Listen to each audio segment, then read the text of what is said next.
College readiness for a program called On Track. It is a college and career readiness curriculum, but as I go through, I'll dive in. There's more to it than just college and career readiness. We do things on soft skills, financial literacy, things like that. But before I get into the program, I'm going to walk you through how it works and everything. Before I do that, I'm going to give you a little background. One thing that I always have to start off with is that it is a free program. There is no catch to that. I'm sure you're all wondering what the catch is. There is no catch. The reason it's free is that we are part of a foundation, the Uncommon Individual Foundation. We are located out near Villanova, PA, so outside of Philadelphia. We were started about 30 years ago as a mentoring organization, a mentoring foundation. And so we build mentoring into all of our resources that we have, which I'll show you how that works in On Track. But this program, On Track, was started about 5 or 6 years ago. I've been there since its inception. And yeah, we've built it up. It was just started going to a couple schools, and now we have about over 5,000 users this year and over 70 partners. The reason it's able to be free is that as a foundation, a lot of foundations give out monetary grants as one of their main things. Instead of giving out monetary grants, we actually instead give out programming. So On Track is just one of about 5 or 6 programs that we have. Most of them are in person and based in the Philadelphia area. This is our only one that's it's nationwide. We have programs using it as far away as California. So yeah, what I'm gonna do today is take you through how it works. The student section of it, the mentor section of it, which is very quick, and then what we call our counselor section, which can be a counselor, a teacher, a program head, whatever the case may be. That is the person or people overseeing how the program works. So I just saw one person come in. Thank you. So I'm going to start by showing you what our student portal, as we call it, looks like. And feel free to stop me and ask me any questions as I go. Hopefully, as I'm going through, I will answer most of the questions that you have. All right, so this is an example of an 11th grade account. One important thing to note here is, so we have the progress bar in the middle of the page. For a normal student account, that will go all the way across the page. This is our demo account, so only 10 modules are in here because we share this with anyone who we do a demo of the program with. So I gave you all, except for the last person, unfortunately, because I ran out of them, but I have them more at, I also have an exhibit table outside. But there is a list of our modules. So it's our curriculum list, 9th through 12th grade, front and back. There are about 40 to 50 videos per year. Every title on that list corresponds to a video in our system. And so again, there are about 40 to 50 per year. These videos are around 5 to 8 minutes in length. We deliberately made them fairly short and digestible so that they work with a high schooler's attention span. So they're about 5 to 8 minutes in length, and I'm going to show you how students get to them. So they can get to them on their profile in one of 2 ways. They can go via the progress bar. So they can hover over these videos here and click on one. The video will pop up. I'm not going to play through. Hello, Junior. Here. It's basically most of them are going to look very similar to this, where you have a presenter and then a PowerPoint. A lot of them are PowerPoint, but we also do website walkthroughs, so walking through things like College Future or FastWeb to show them how to get scholarships, or we do a complete walkthrough of the FAFSA, which we update every year. We actually just updated it. So we do the student section, the parent section, how to submit it, everything else on figuring out whether you're an independent or dependent student, all that stuff on the FAFSA we update every year. But so again, this video is about 5 minutes in length. So the students would watch this, and the way you saw on the homepage, there were green blocks and white blocks. Green blocks means they finished them. The way they finish a video is they watch it through, and then they have 2 questions. First question is always going to be, what is the college keyword? So we give the presenters, I present a lot of the videos. We give a college keyword sometime during the video that the students have to pay attention for, and then they put that in here. And then we also have a second question about the content covered in the video. It's never going to be super difficult. It's more just making sure that they were paying attention during the video and that they watched it and got the information. One thing we make sure to do, or one thing we built in after the first year, because sometimes in the first year we'd get students who just guessed at the answers until they got one right. So we built in a mechanism where if a student guesses, or doesn't guess, but gets the answer wrong, they have to wait 5 minutes to answer it again. So that's our sort of way of saying, look, pay attention for that 5 minutes during the video and get it right the first time, so you don't have to wait around for another 5 minutes if you end up getting it wrong. One technical thing to note, and this would, if you were interested in using the program and I did a follow-up, I would make sure to remind you of this, but you notice the video popped up into its own tab. So one important thing about that is the first time you're using it with students, whatever they're using it on, and it can be used on computer, tablet, or phones, whatever they're using it on, the first time that video pops up, it's probably going to get blocked by their pop-up blocker. It's a one-time only thing. Basically, a little icon will come up here. They'll click it, and they'll click always allow pop-ups from on track, and then every time, assuming they're using the same device, every time after that, they'll be good to go. But that's something we always remind people of, because a lot of times students will sign up, and they'll go to click on a video, and they'll complain to their teachers, where's the video? Even though in our walkthrough video, we tell them to make sure to turn off the pop-up blocker. But yeah, so like I said, there are two different ways to get to the videos. There's through the home page, which I showed you, and then there's our modules tab. And I won't click on a video here, but I wanted to open this up because on the right-hand side, we have all the different topics. So I just want to show you, we're not just college and career planning, but we also have things like study skills, a lot in 9th grade on social emotional learning. We have financial literacy videos every year, and then also things on financial aid, getting acclimated to high school, and different things like that.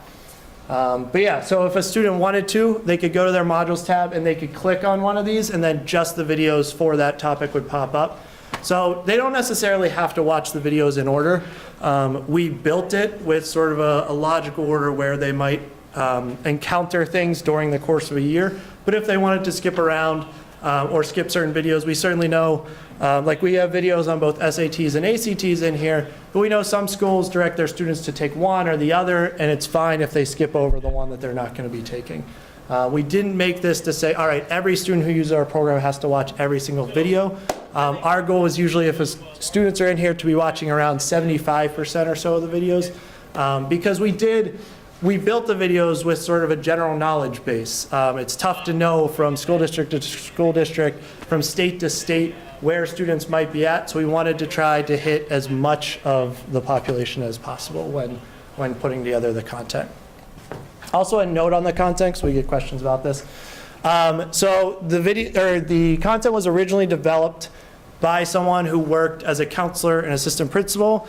And then after he did the original sort of pass of the content, we then hired 4 consultants, high school counselor consultants from across the country who all had at least 15 years of experience to go through our content, give us feedback, and help us develop it and improve it.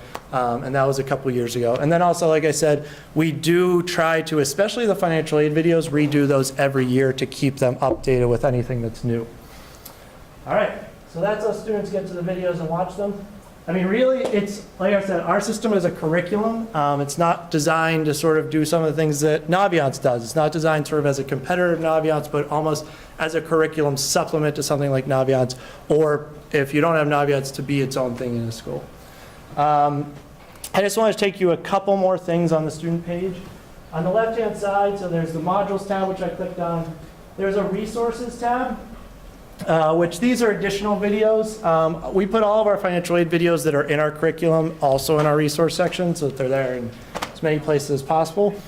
I just want to highlight one area here that's sort of different, is that we get feedback from our partners and our students every year, and we work that feedback into the program and into improving it every year. We made quite a few changes to it over this summer from feedback we got last year. And one thing we did is that students were asking for more videos from near peers. So we started putting in student experience videos from high school seniors and college students talking about what they wish they had known at different parts of the process. These resource videos, students don't have to answer any questions or anything. They're just additional resources in there for the students.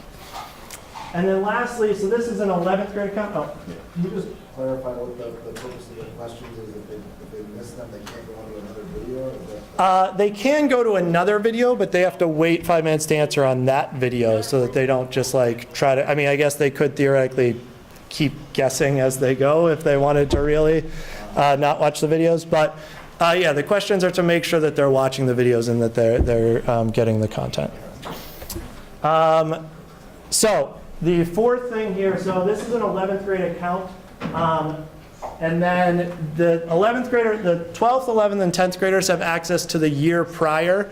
So an 11th grader has access to 10th grade videos. So that's the type of thing where if in 11th grade we're talking about something and we say, look, we covered this more in depth in 10th grade, a student would be able to go and access that video. These, just like the resource ones, you don't have to answer any questions to them. They're just there as additional resources. And then lastly, as I said, our program or our organization has mentoring as one of its main tenets. And so we build mentoring into all of our programming. So you see this blue mentor button in the middle of the page. Click on that, and a student can invite up to 3 mentors who can track their progress. This is different from someone who might be who's like a teacher or counselor at a school. I'll show you what that account looks like after the mentor one. This is someone, often a family member or someone who works at a local organization or something, who's a mentor to the student, who they want to see to sort of add in extra accountability. They don't have to invite anyone. Some schools make it where it's mandatory. Some say it's up to the student. This is especially helpful with parents and family members, especially those who haven't been through the college process before, or they have, but it's been a really long time. Because they can actually watch the videos that the students are watching and get that information and then maybe have more fruitful conversations when they're talking to their students about college or career prep. So I will show you what a mentor account looks like. It's very simple. Basically, the student puts their name and their email address in. They get an email allowing them to then go in and set up their account. Oh.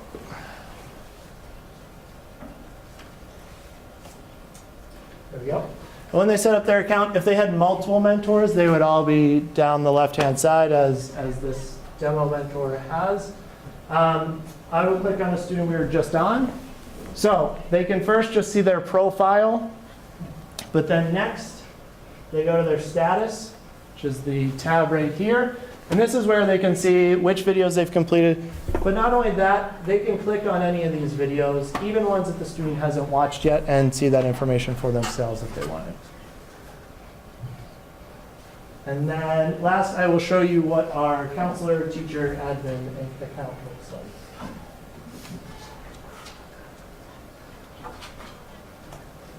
All right. So the home page is going to initially look similar to what the mentor account looks like. But one important thing here is there's this grade level tab at the top, so they could click on that, and if someone had multiple grade levels but just wanted to see how their 9th graders were doing, they could click on that and just see the 9th graders. Same thing with a mentor. They can click on a student here, see their progress, and they could watch the videos as well, especially if it was a teacher who was assigning this as part of their class and they wanted to watch the video in advance to then be able to sort of have a discussion afterwards or whatever the case may be. But then a couple other things. So there are tabs on the left-hand side here. First one is our reports tab. This will automatically, there's a start and end date. It'll automatically show you the videos that your students have completed in the past week. You can change that because our demo students are lazy and haven't done modules in a while. I have to go back. But if I were to go back a few months, hit submit, and I'd be able to see this student had completed 3 modules and exactly which modules they've completed. The other thing you can do here is export this as an Excel file, so you could very quickly and easily get a weekly report on how your students were using the system.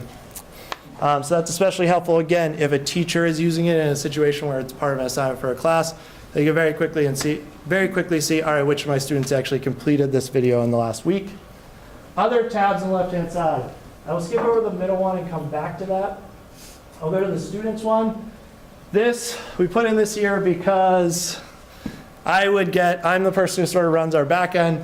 I would get plenty of emails from administrators saying, look, or teachers saying, this student forgot their password, and I would have to go in and redo it for them. So now you all have the access to reset passwords, delete accounts if someone sets up multiple accounts. There is a forgot password button, but when the student signs up, and I'll show you that process at the end, what the sign up looks like. Student signs up, they put in an email address, which becomes their username, and any emails from the system go to that email address.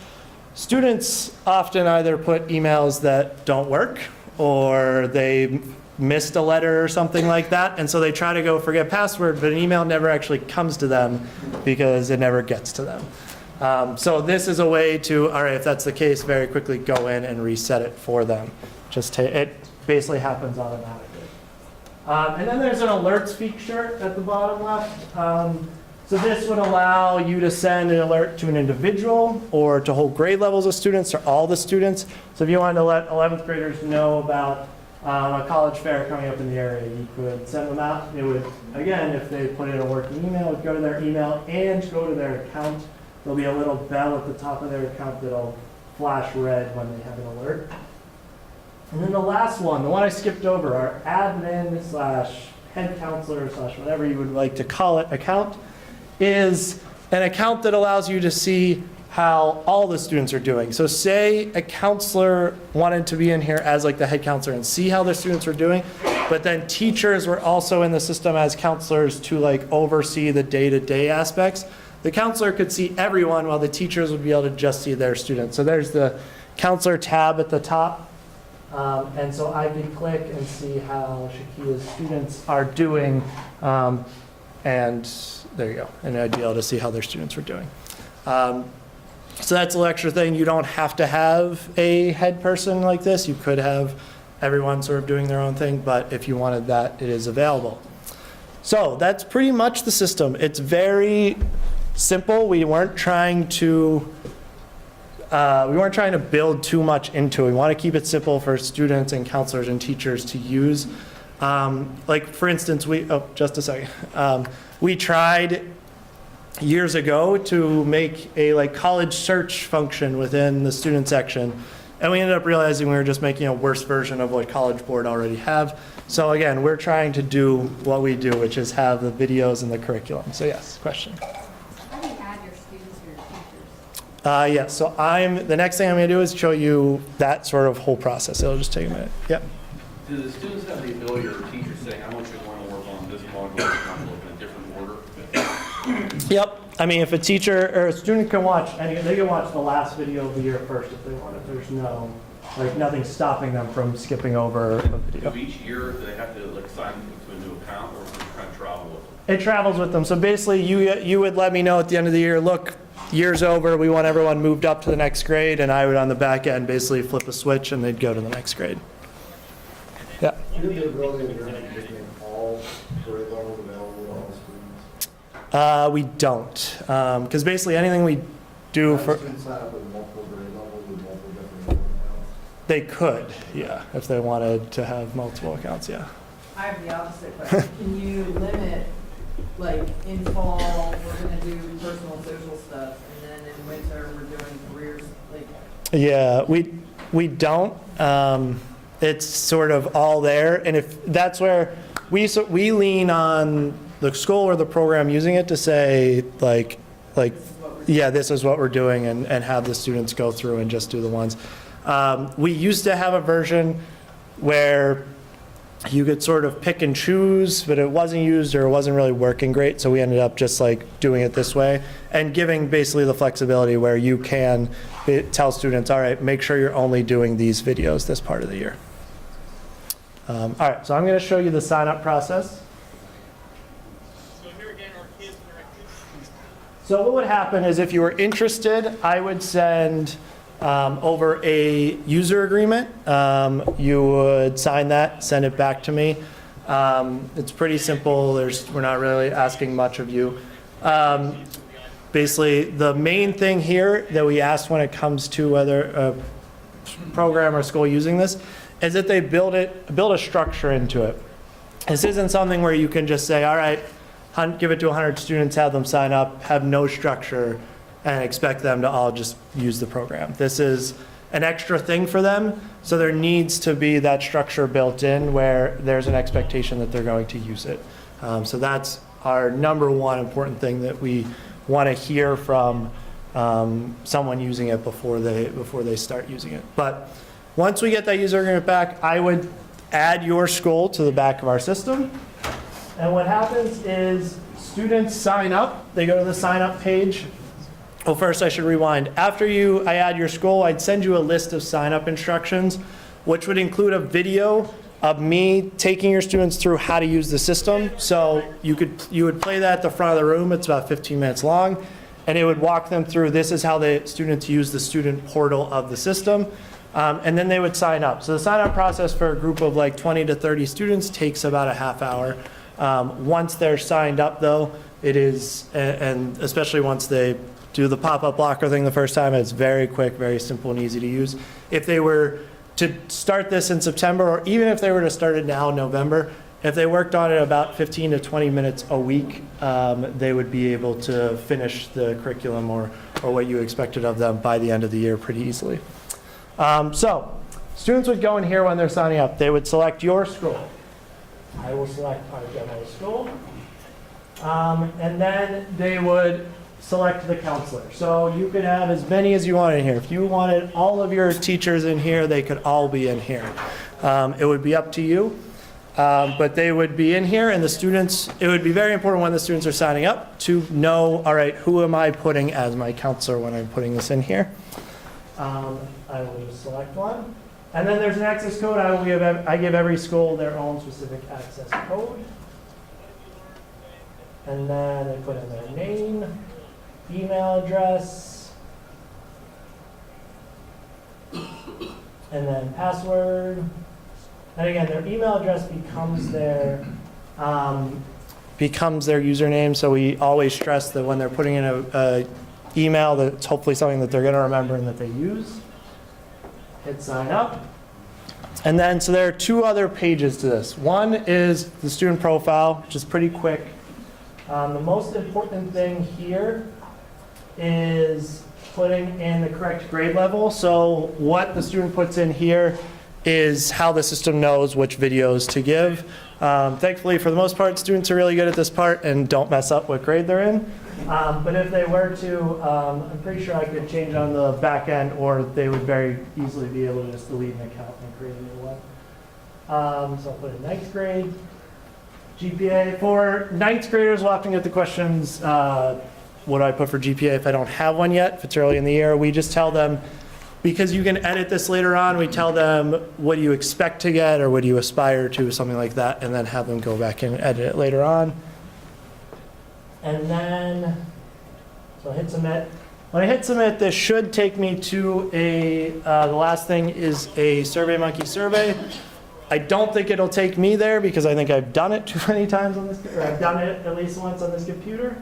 So it'll probably say it's already been done. We'll see, yes. But it'll take them to a quick survey. So the survey will just be their name, their school, and then depending on the grade level, ninth grade is the shortest. I think it's about 5 questions. The other ones are around 7 or 8. They're basically pre and post-test survey questions. So the pre-survey asks them, before you use On Track, what is your knowledge level in these areas, which are areas that will be covered throughout the curriculum that year. And then in the post-survey, it'll ask them the same question after using On Track, what is your knowledge level? So that's one of our data points that we try to get. We also send out an email to, or a feedback survey to seniors, asking them where they're going to school, if they have any scholarships or things like that. What other data do we get? We also ask feedback, like I said, from our students, asking them how they like the program, what they think what they would like to change, different things like that. Yeah, so, yes. Would we be able to access that at the school, those results? The survey? Yeah. Yes, this year, in past years, it would have been difficult for us. This year, we have it built in where they put in their school, so we should be able to just pull out the school level data and send that to you at the end It of the might year. be more informative to you than they are Yeah. to us. That knows a lot. Yep. What if a student tries to sign up the same email for a different grade level? Does the system kick it out? It'll just say that email's already in our system.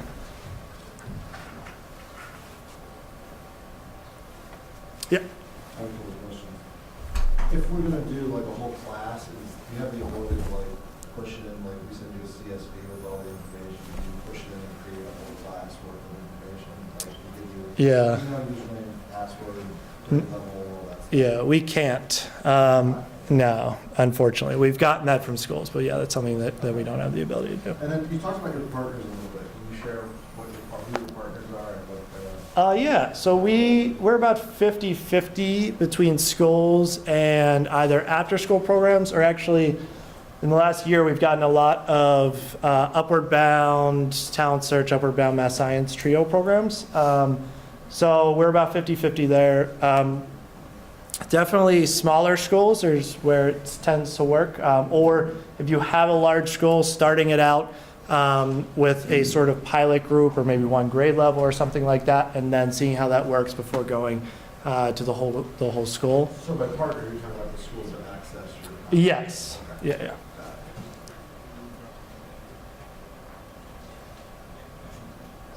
it. Great.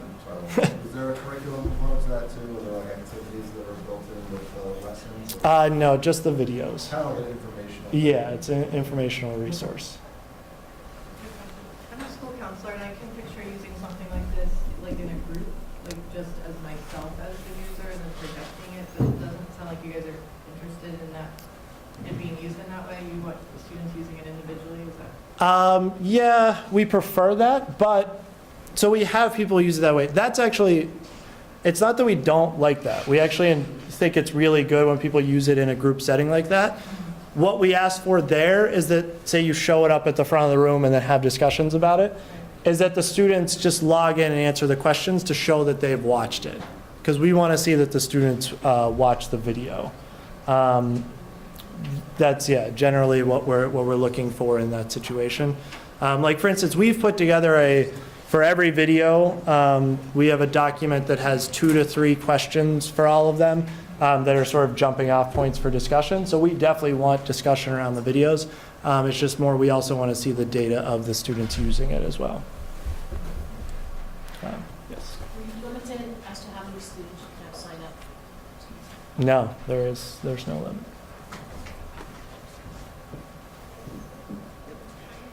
Great. Any other questions?